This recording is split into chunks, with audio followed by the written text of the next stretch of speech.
Welcome to Grounding Ascension, where we explore topics around activating and integrating our I am presence, coming back to our true selves.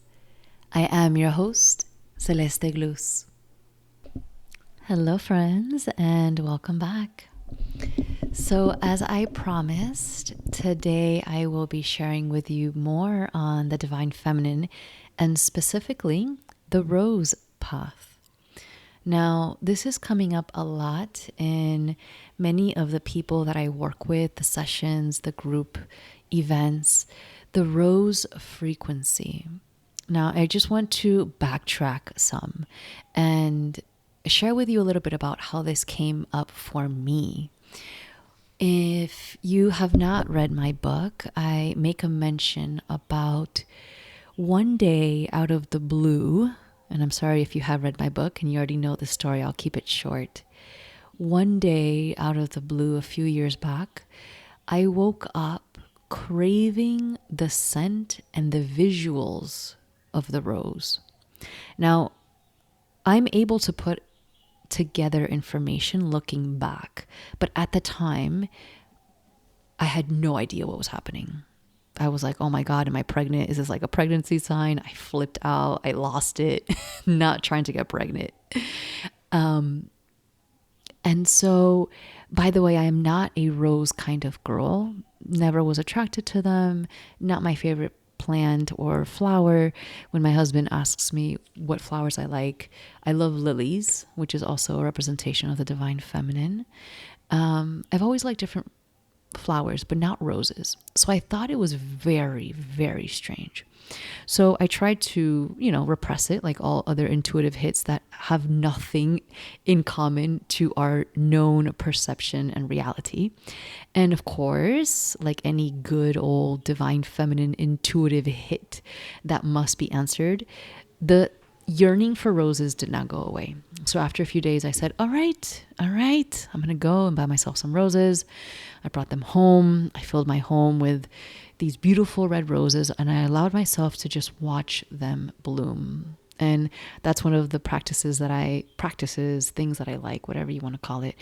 I love watching roses bloom, which is something that I've developed through time. But at that time, I didn't know that. So here it is, the roses are blooming, a few weeks pass by, and I then experience an initiation, which I will not be sharing with here, of the dark feminine, of the Divine Feminine. And so I live out this process. I do my own research for a very long time, for many months. I then create the book that I wrote, I Am Lemuria. All of these things happened shortly after we moved to Hawaii. And of course, I forgot about the rose. I forgot about any of that stuff. Of course, I mentioned it in my book.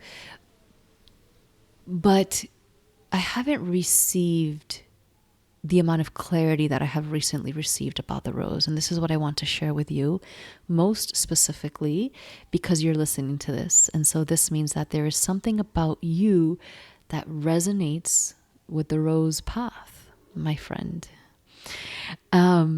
My dear soul friend, we are here walking the same path.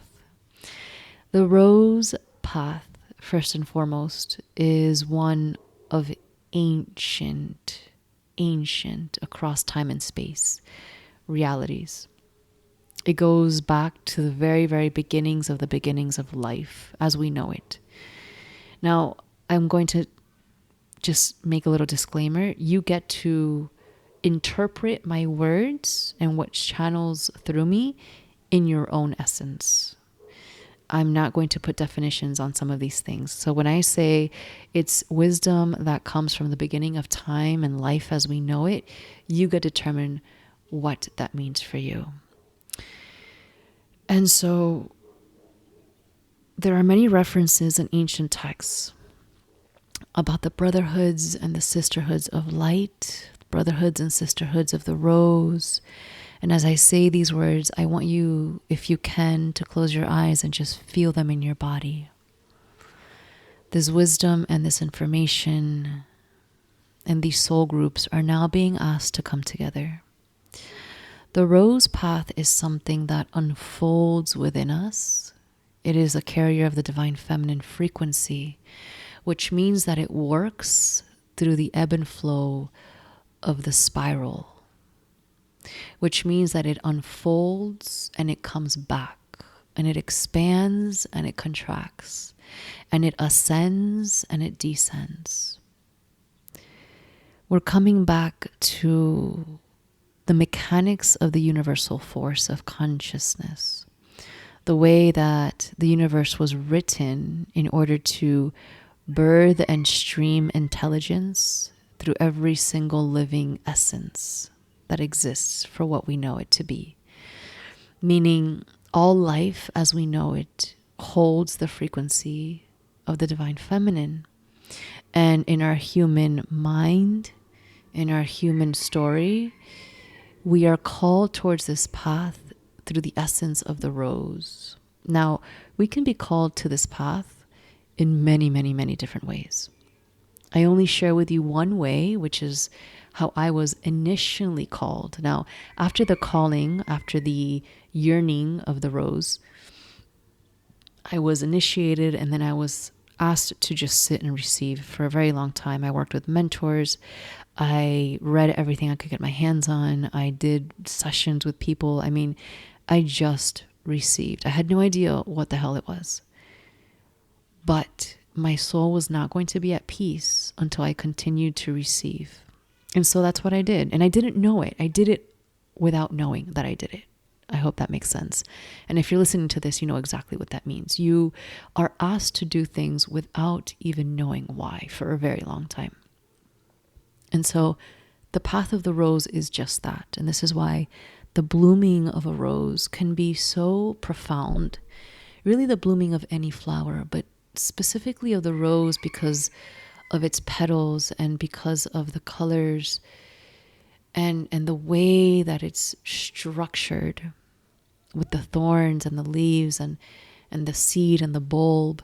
There's just so much about a rose that can teach us the unfolding spiral of wisdom that is birthed through time and space to show us the essence and the beauty of this human life experience. The path of the rose, and more specifically for me and what I'm streaming through, is the path of the ascended rose, the ascended Lemurian rose, bringing forth the ancient wisdom of the beginning of time and grounding it into this now as we ascend as a planet. And that's just my particular frequency of the rose that is streaming through me. And so I ask you what frequency of the rose calls you. And there are an eternal number of rose paths that you can take, but the path is one. So just like the spectrum of colors, there are infinite colors in a crayon box. And then even when you talk about the ability for the human eye or the third eye, the all-seeing eye, to see colors, it's infinite. But the spectrum is one. And so the path of the rose asks us first and foremost to center, to breathe, and to start tapping into our hearts, to start coming back to the wisdom of love. And if you haven't listened to some of the podcasts about the path of love, I recommend that if it resonates, you go back and do that, because I'm understanding more and more the layers of the path of love and how it's intertwined with the path of the rose. So those of you that I've met and continue to meet on my human journey with tattoos of the rose, or being called by the rose, or just have that in your essence, like, you know, there's something about you. And maybe you're like me, you're like, I don't even like roses, but for some reason I'm listening to your voice right now. It's not logical. It's your heart. It's your heart that's asking you to be sat with, perhaps for the very, very first time, like me. And when I say your heart, I mean your true heart, the deeper layers, behind all the noise, behind all the mess.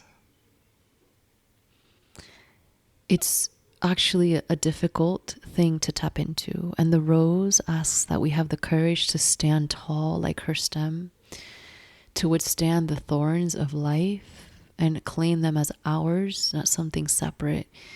I once heard somebody talk about the new rose having no thorns. And at first it sounded very pretty. And then I said, wait, how does that resemble our human experience? How does that resemble, excuse and pardon me for the visions, but how does that resemble the shit of life?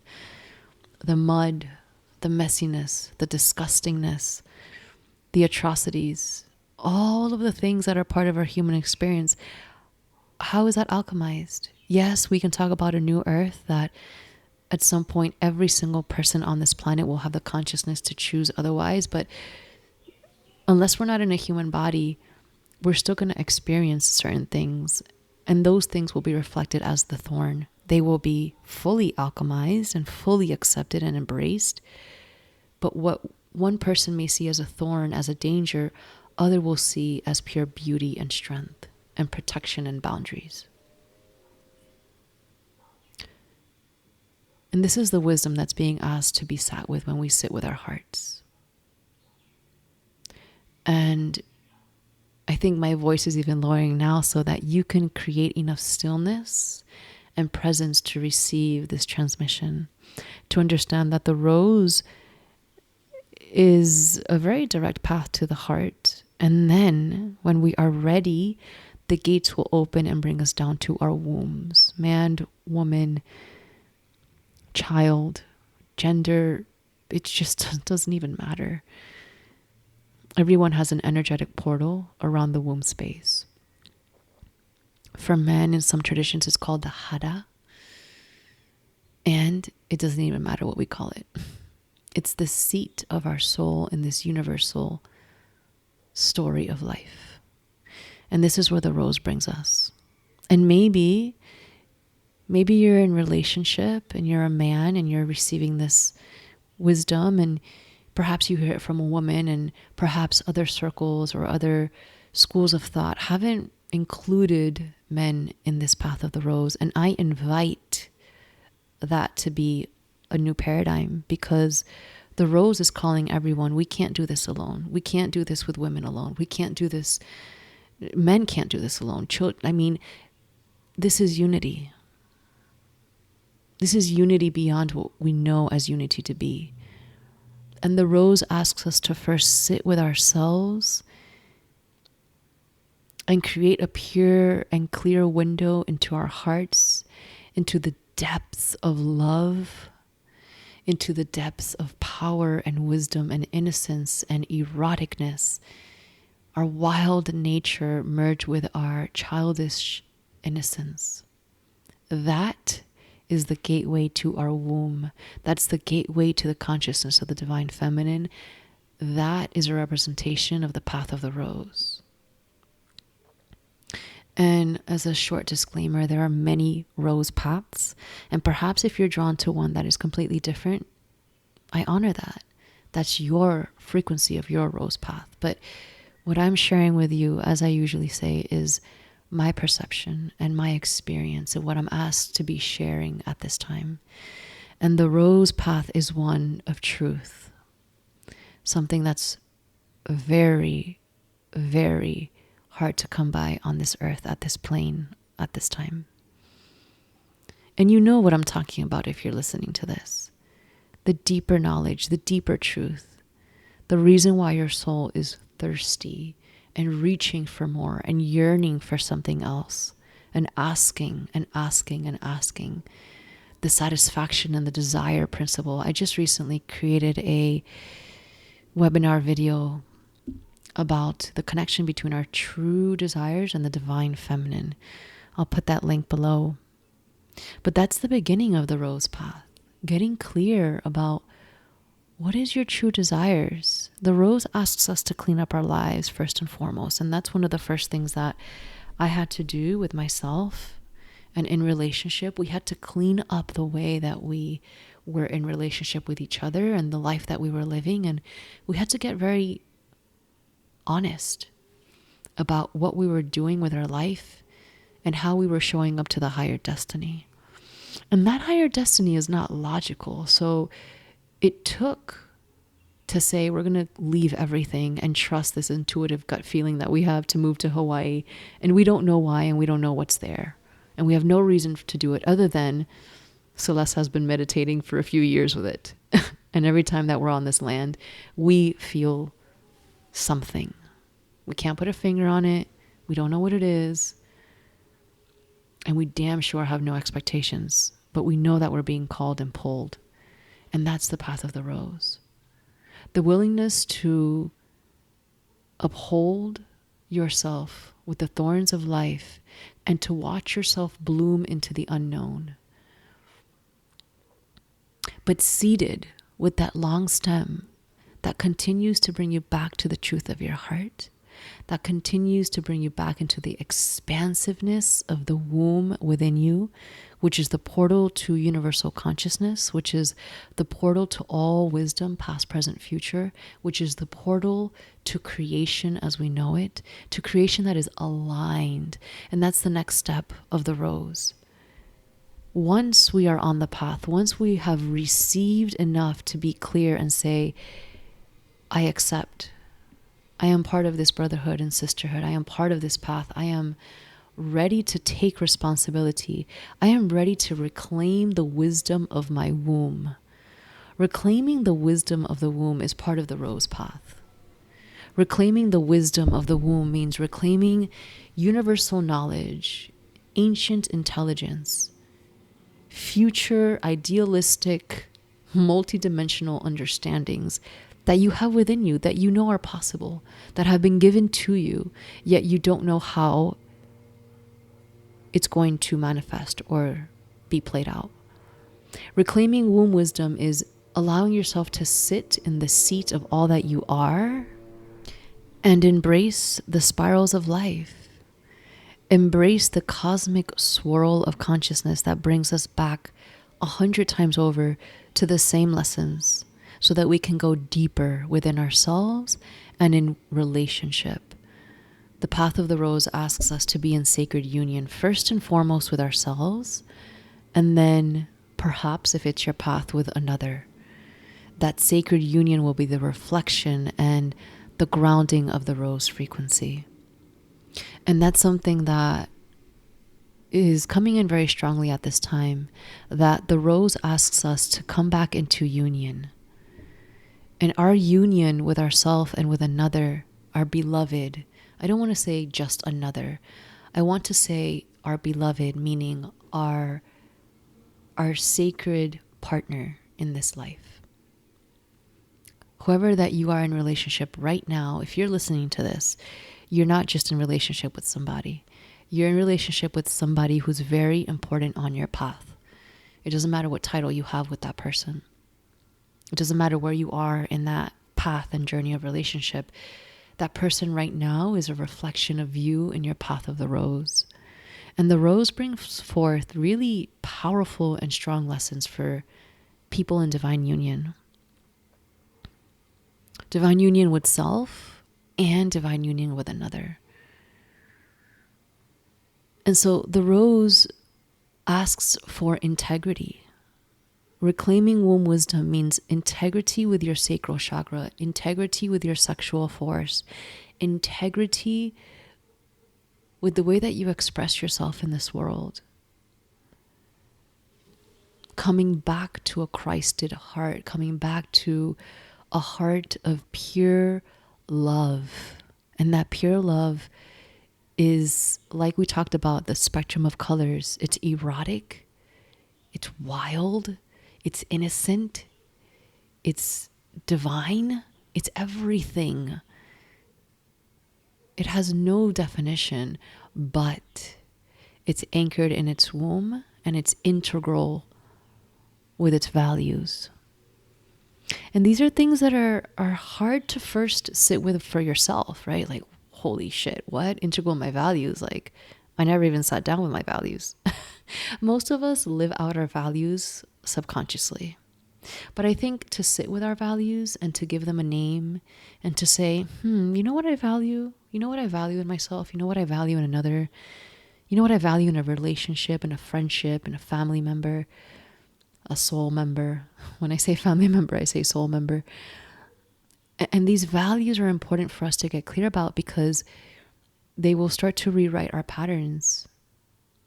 And once we can have clarity, and not to say that we have clarity, we put them in a box and we have to live those things out for the rest of our lives, but to have clarity so that when we are put in situations that are testing that clarity, and let me tell you that the rose path will test you.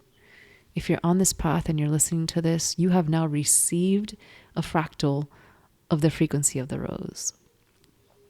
And if you choose to take action of any sort with this information,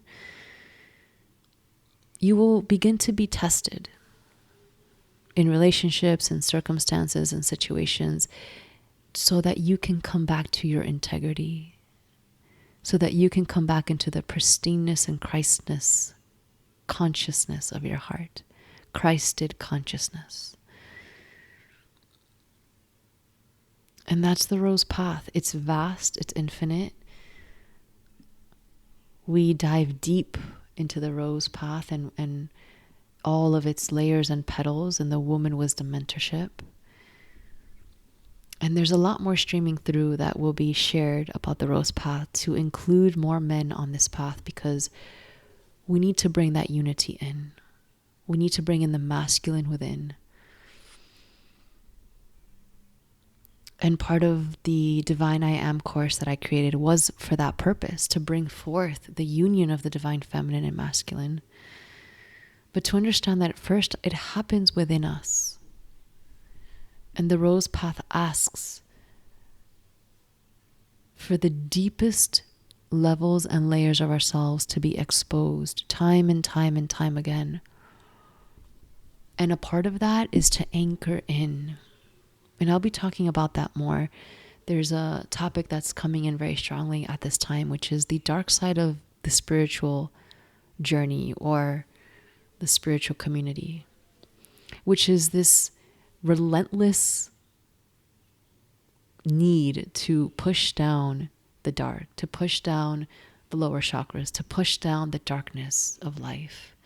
And the rose path, like the thorns, asks us to integrate, to fully embrace, to love the lower chakras and our dark just as much as our light.